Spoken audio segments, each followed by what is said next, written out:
Hardtack recipe, survival bread. Historic and long-lasting, hardtack is a recipe with simple ingredients. As the name suggests, it's a loaf of cookie-like material that is also very bland and unappetizing. This bread has been around for centuries and has been eaten as a pioneer, settler, sailor, and soldier food when traveling on long journeys. Since it has a long shelf life and is lightweight, hardtack is a perfect trail food, providing your body with energy and sustaining you upon empty stomachs.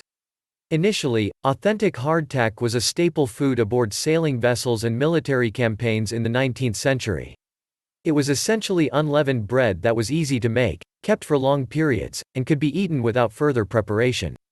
And because it is very simple to make and only requires types of flour, water, and salt, hardtack was an inexpensive option. In fact, if fresh ingredients needed to be added to keep it fresh or improve the taste, they were added, such as pork lard, vegetable oil, butter, caraway seeds, and sugar. It is said American soldiers often would eat hardtack for an entire day when the daily ration they were given only had enough food for a few hours. Traditional hardtack recipe. If you want to recreate this recipe and relive a part of history, you'll need to follow a few simple steps. Understanding and appreciating your pioneer ancestors will certainly be an eye-opening experience that could bring you closer to them than before. It will also serve you in your solo backpacking and bugging out endeavors, greatly reducing the amount of weight you carry. How to make hardtack. 5 important steps enlisted are 5 steps you'll want to consider for making this concoction. Although in practice, it's simple, you want to make sure you do it right to prevent spoilage. 1. Mix white flour, water and salt. The first obvious step is to first gather your dry ingredients. To make hardtack, you will need refined all-purpose white flour or wheat flour, with no additives or enrichments, water, and salt. The refined flour or bread flour will bring a better texture to your hardtack. Before you begin, you will also need to determine the amount you will cook. This should be based on the amount you will be consuming. The next step is to mix the ingredients. Begin by mixing the cups flour, salt, water, and any additional ingredients. 2 cups of flour with 3/4 cup of water and 11/2 of a teaspoon salt is what is usually used in a batch of hardtack. It's important to mix the ingredients thoroughly so that all the flour is worked into the dough. 2. Knead and rest dough. The next step is to knead the dough that you have just made. This is a good way to make sure the ingredients are thoroughly mixed together before being used to make your hardtack. You will need to knead the dough with a firm hand for 5 to 10 minutes. Once kneaded, roll it out flat and cut into 3-inch squares approximately 3 inches by 3 inches by 3 inches size. These pieces will then need to be placed on a baking sheet. To prevent any sticking, you can even use a bit of flour along the side and bottom of the container. This should not only help with sticking but also help remove excess moisture from the dough. 3. Poke the holes. The holes in the dough help initiate the process called docking, which helps ensure the cracker bakes evenly and prevents it from rising like bread.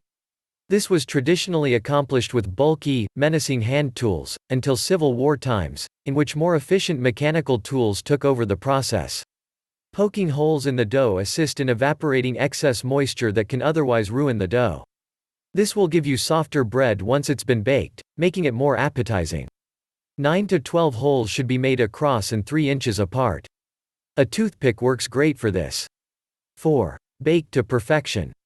To bake the rough-cut hardtack, you will need to heat the oven to 350 to the power of 0. Place hardtack in the oven on a cookie sheet, uncovered for 2.5–3 hours. Remove from oven once the loaf has dried and the sides have tightened. Once the loaf has cooled, you can store it in an airtight container for future use. The smaller pieces may be cooked for an additional 25 to 30 minutes.